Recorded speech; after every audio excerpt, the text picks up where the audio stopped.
Hey friends, Luca here. So there is a famous saying that goes, people don't leave companies, they leave their managers. But the opposite is also true. Great careers are enabled by great managers, or more precisely, by great relationships with your manager. And the way you intentionally take care of these relationships is called managing up, which is today's topic. And the main takeaway, which I can anticipate, is that good managing up is not contrary to popular online advice about tactics, manipulation, or managing your manager. It's about building a mutual understanding that enables both parties to succeed. It is a very human challenge and a universal one, regardless of your role or experience level.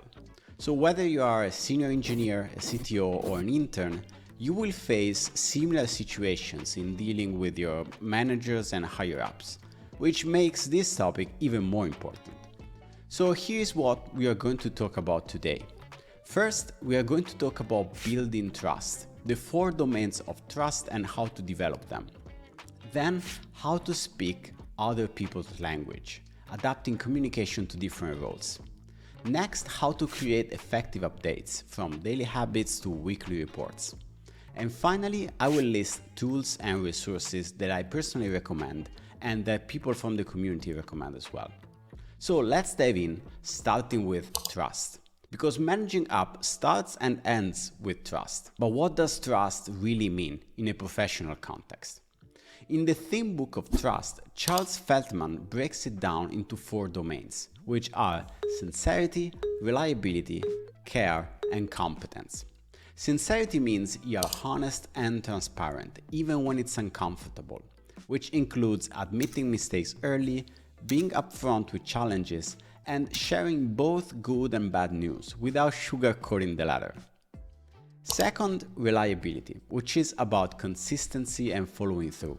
You do what you say, and you set realistic expectations, and communicate proactively through regular update habits. More on this later in the updates part. Third, care. You have their best interests in mind, which means understanding their goals and challenges, being proactive in helping them succeed, and showing empathy when things get tough.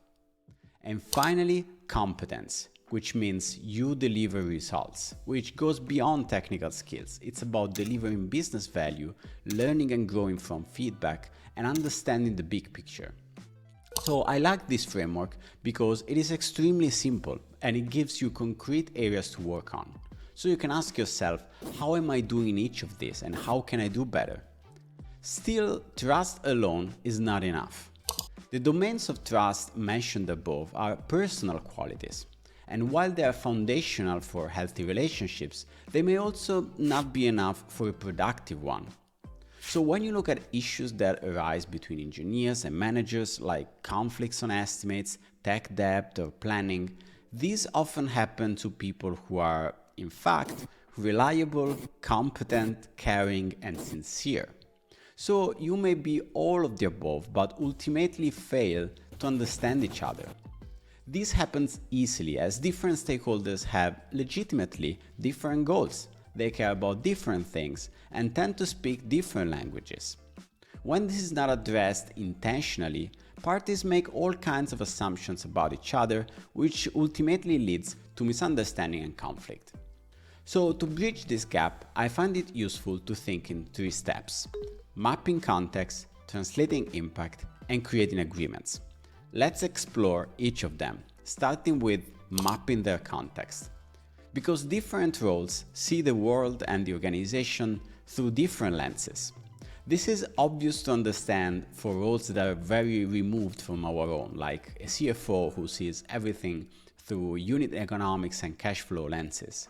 But it is also true for closer ones, like engineering managers versus tech leads, or managers versus software engineers. And in these cases, the shift in perspective is sneakier, because as an engineer, you may care about your own developer experience, while your manager cares about team productivity. You may think in terms of architecture improvements, while your PM thinks in terms of product enablement. And are these related? very closely, but are they the same thing? Well, not exactly. Understanding your manager's context and priorities boils down to asking two questions. What makes you successful and what makes me successful? So what are your goals and concerns as my manager, and how can I help you reach your goals? Because the only way for you to be successful is to make your manager successful. And to do that, you need to be able to map your goals and concerns into their own. Which leads to the second point, that is, translating impact across altitudes. Once you understand the context in which your manager operates, you should learn to translate what you do into their language. This usually means moving stuff through different levels of abstraction or altitudes. So let's make an example and look at three levels. The first one is the strategic one, the highest level, the big roadmap connected to the company vision. Then you have the tactical level, which are, for example, the quarterly projects, the OKRs. And then you have the operational level, the ground level, which is the daily and weekly progress. As an engineer, let's say you work on some tech debt to improve reliability, and that's ground level. But your manager may care about how this speeds up the delivery of the quarter's initiatives. And your manager's manager, like the director, may not care about individual debt items, but more about the process to keep debt in check as a strategic way to retain agility. So the way you speak to these people is wildly different. And of course, as an engineer, you're not talking with the director about fixing this or that abstraction. That's what you say to your manager. But your manager will or should think in systems and bucket that conversation into the higher level topic of how much time your team spends on maintenance and how all of this helps productivity. And the director in turn will take that and reflect on the engineering strategy for the department. So for any item you report to your manager, the question you should ask yourself is, why should my manager care about this? And more subtly, what does my manager care about this? Which leads to the third point, which is to create explicit agreements. Once you understand each other's goals and you're able to translate between them, you get the ability to create agreements with your manager. In my experience, these three are the most important ones. The first one is scope of ownership. Do you know what decisions you can make autonomously versus the ones you need to involve your manager on? Second, success criteria. How do you know if what you do is successful? Do you know how impact will be measured? And third, mutual expectations. Do you know what your manager needs from you? And do they know what you need from them? Knowing all of this is the holy grail of a manager's relationship, and it's not easy. If you answered no to some of the questions above, that's totally fine.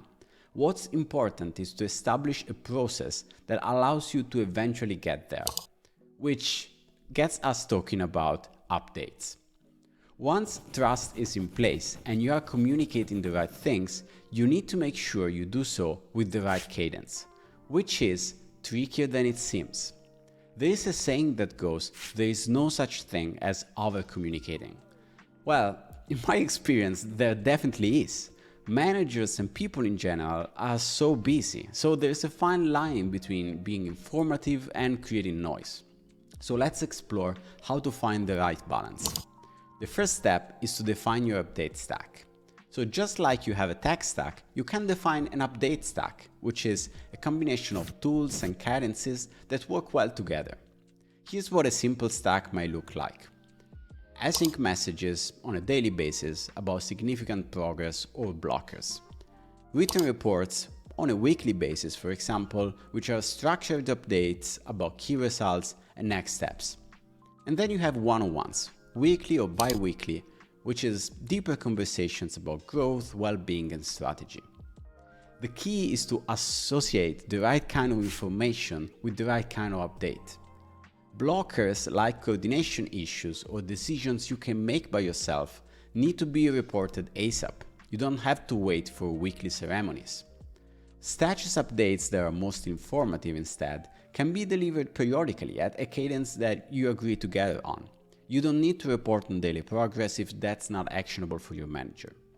And at the same time, you don't want to use your FaceTime in one-on-ones to discuss status, but rather personal nuanced topics like growth and well-being.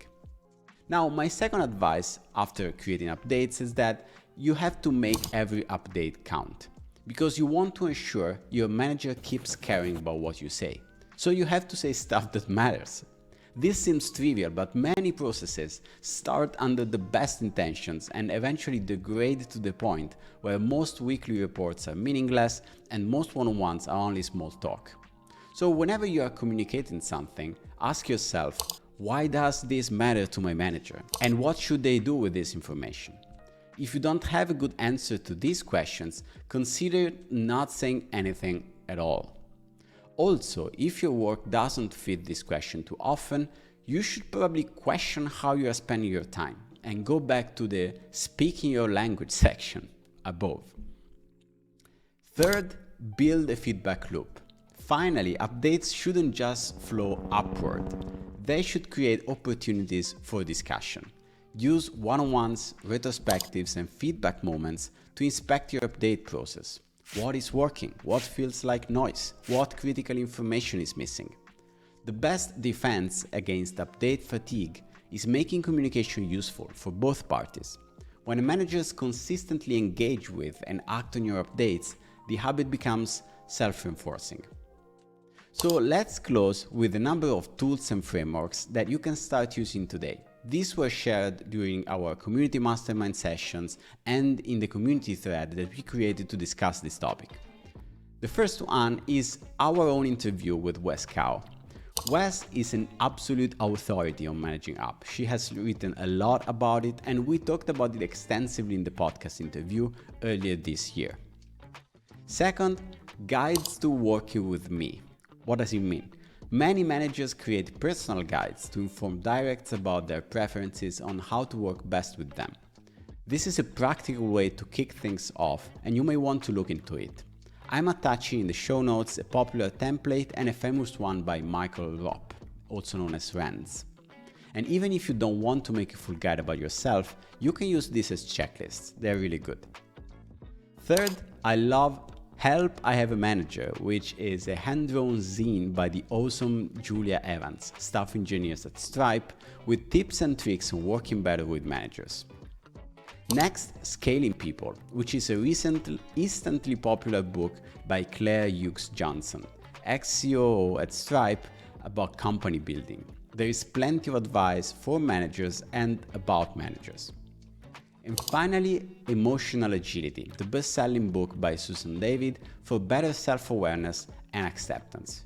Truly recommended. So that's it for today.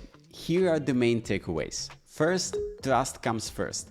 Build it across all 4 domains: care, sincerity, reliability, and competence.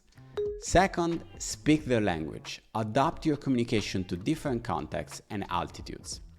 Third, align explicitly. Do not assume alignment. Create it through clear agreements. 4. Make updates count. Create sustainable systems that drive meaningful exchanges. And finally, keep learning all the time. Use the right tools and resources to refine your approach. And that's it. Thank you again. See you next week. And as always, thank you for watching.